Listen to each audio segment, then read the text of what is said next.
Joel, anak, bumaba ka na dito, kakain na. Sige po, mama, nandyan na. Aray,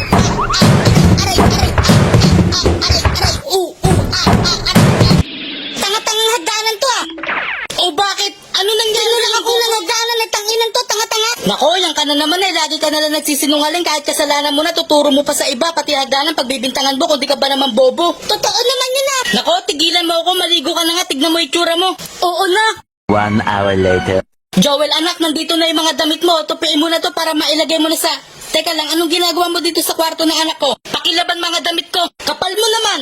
Ulul, mas pakapal naman yung mukha mo. Bastos ka talagang geng-geng ka. Tumayo ka na nga dyan. Lumayas ka na lang dito sa bahay ko. Ayoko nga. Talagang matigas na yung bungo mong bata ka eh. Kung hilahin na lang kaya kita palabas, gusto mo ba yon? Di hilahin mo, babatuin ko naman yung bubong nyo. Tinatakot mo ba ako? Tignan mo nga yung sarili mo, wala ka pang suot na bra. Os? Ano ba pakialam mo kung wala akong bra? Ikaw nga, okay lang yung suot mo, yabang-yabang mo, basa